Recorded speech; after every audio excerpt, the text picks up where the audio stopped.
Assalamualaikum warahmatullahi wabarakatuh. Alhamdulillah wassalatu wassalamu ala Rasulillah wa ala alihi wa sahbihi wa man wala.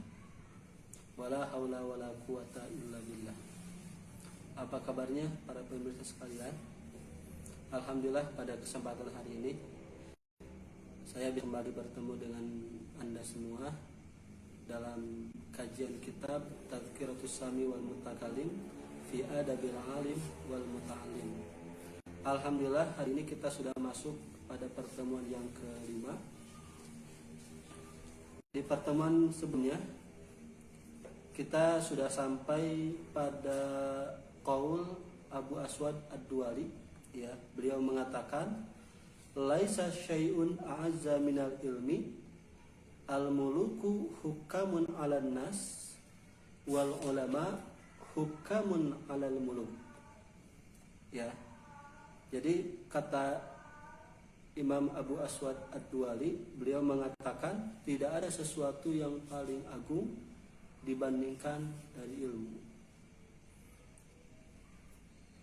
Dan para raja adalah penguasa bagi rakyatnya, bagi masyarakat. Sementara ulama adalah penguasa para raja. Jadi dari perkataan Abu Aswad Ad-Duwali ini menunjukkan bahwa posisi ulama seharusnya ada di atas posisi penguasa, ya. Karena dari sisi keutamaan ilmu dan keutamaan ulama ini lebih mulia, ya. Bahkan Imam Al-Ghazali dalam kitab Ihya Ulumuddin, ya, beliau mengatakan al-mulku wad-dinu tau'aman. Kekuasaan dan agama itu seperti saudara kembar. Wa ma la aslalahu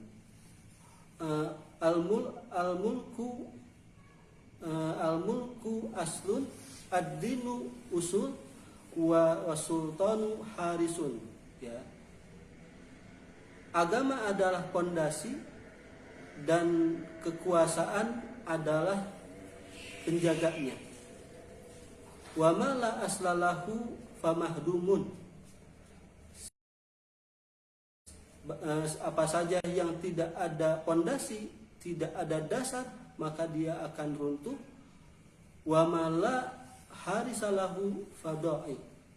Maka apa saja yang tidak ada penjaganya, maka dia akan hilang, ya. Jadi posisi antara kekuasaan dengan agama ini saling berkaitan satu sama lain, ya. Ini adalah perkataan Imam Al-Ghazali ketika mengomentari perkataannya Imam Abu Aswad Ad-Duwali ini, ya. Jadi kedudukan ulama itu lebih tinggi daripada kedudukan penguasa, ya. Di pertemuan sebelumnya kita sudah membahas di masa lalu kedudukan ulama itu begitu terhormat, ya. Kita mengenal ada Sultanul Ulama, ya, Syekh Al-Izz bin Abdissalam.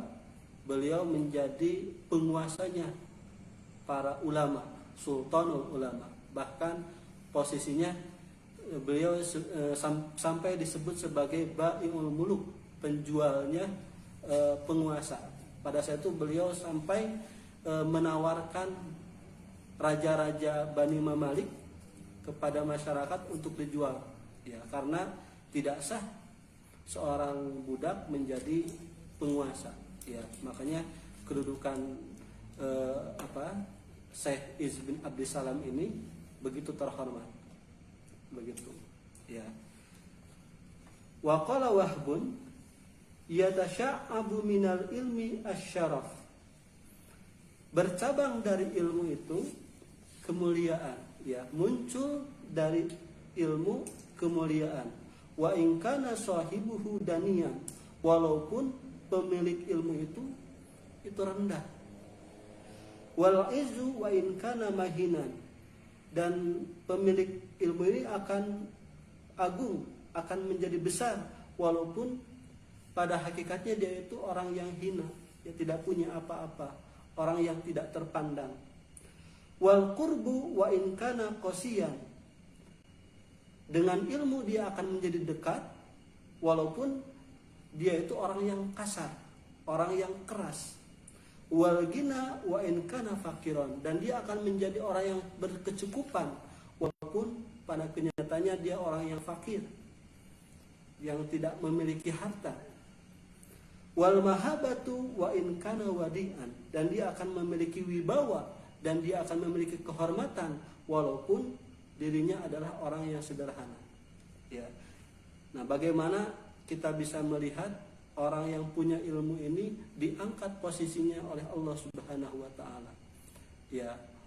Bukan hanya posisi di hadapan manusia, tetapi juga posisinya di hadapan para malaikat. Begitu agungnya, begitu tingginya, begitu besarnya posisi seorang ulama. Wa an Mu'adz radhiyallahu anhu ta'allamul ilma fa inna ta'allumahu hasanah. Mu'adz radhiyallahu anhu berkata, belajarlah kalian ilmu,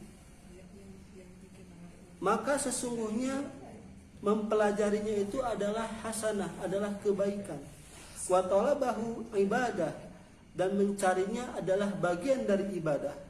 Wa mudzakaratahu tasbih, dan mengulang-ulangnya itu merupakan tasbih. Wal bahtha anhu jihad, dan kita meneliti membahas ilmu adalah merupakan jihad. Wa badlahu qurbah, dan kita mengerahkan kemampuan kita, mengerahkan upaya kita sebagai bentuk taqarrub kita kepada Allah Subhanahu wa taala.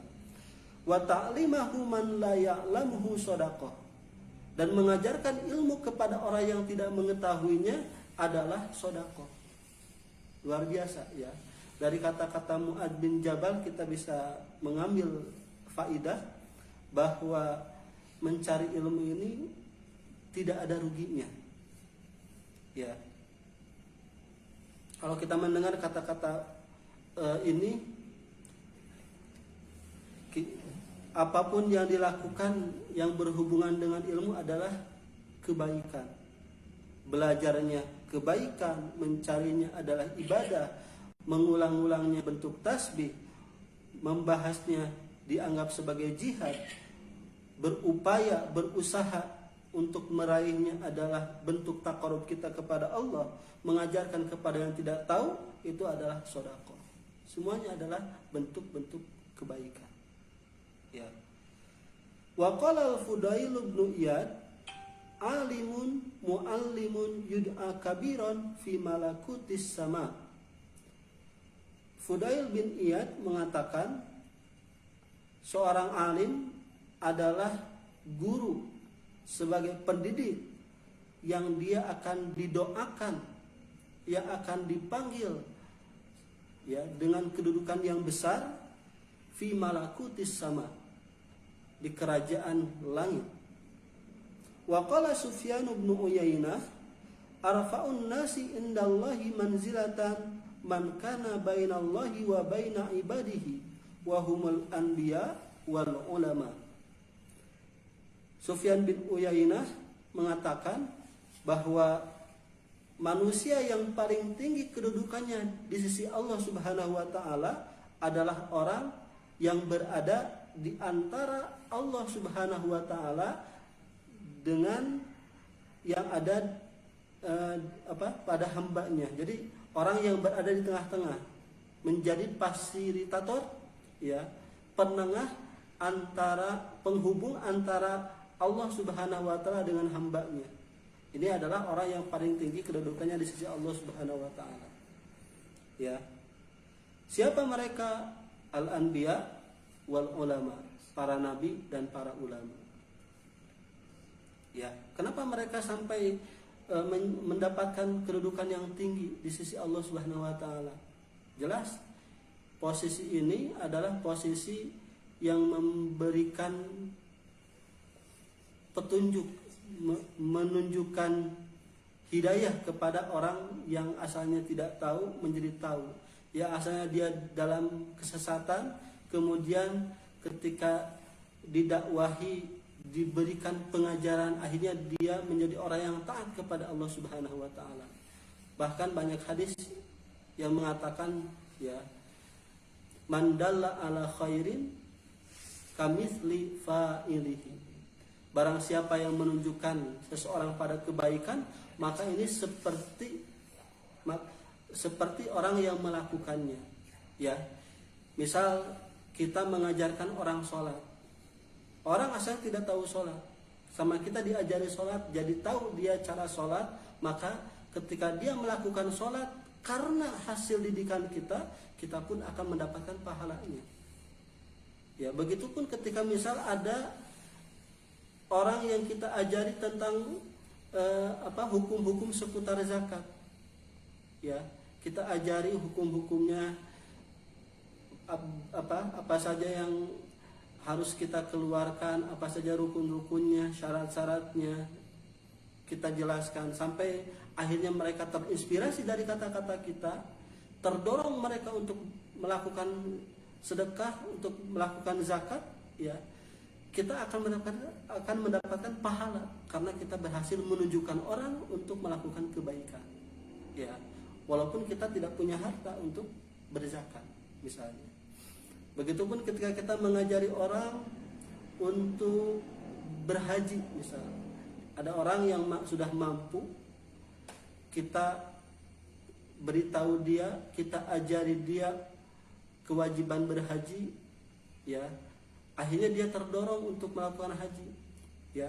Kita belum mampu untuk melaksanakan haji, tapi orang yang kita ajari berangkat haji, insya Allah pahalanya kita dapat, ya. Bahkan ketika ada salah satu orang yang tertunjuk hidayah karena perantaraan kita, maka itu lebih baik daripada dunia dan seisinya. Ya. Subhanallah. Ya, makanya kita harus terdorong untuk senantiasa melakukan aktivitas dakwah ini, aktivitas menghubungkan antara hambanya agar mereka terhubung kepada Allah Subhanahu wa taala. Wa qala Sufyan wa qala aidan lam yu'ta ahadun fid dunya syai'an afdala minan nubuwah. Tidak diberi seseorang di dunia ini sedikit pun yang lebih utama daripada kenabian. Wa ma ba'dan nubuwah syai'un afdalu minal ilmi wal fiqhi. Dan tidak ada sesuatu yang lebih utama setelah kenabian, itu lebih utama daripada ilmu dan fikih. Faqila amman hada, maka dikatakan siapa mereka? Qala anil fuqaha kullihim, ya, bahwa ilmu dan fikih ini berasal dari para fuqaha, para ahli fikih, ya, semuanya. Maka kita bisa simpulkan derajat kenabian itu adalah derajat yang paling tinggi. Setelahnya adalah para ulama, ya, para fuqaha, yang mereka menjadi pewaris para nabi. Wa qala Sahlun man arada an-nazra ila majalisil anbiya falyanzur ila majalisil ulama. Barang siapa yang ingin melihat majelisnya para nabi, maka lihatlah oleh kalian majelisnya para ulama, para ahli ilmu. Fa'rifu lahum dalik, maka kenalilah mereka dari majelis ilmu tadi. Maka kita akan mendapatkan bagaimana majelisnya para nabi itu. Barangkali itu yang dapat saya sampaikan pada kesempatan kali ini. Insyaallah kita akan sambung di pertemuan berikutnya. Subhanakallahumma wa bihamdika asyhadu an la ilaha illa anta astaghfiruka wa atubu ilaik. Wassalamualaikum warahmatullahi wabarakatuh.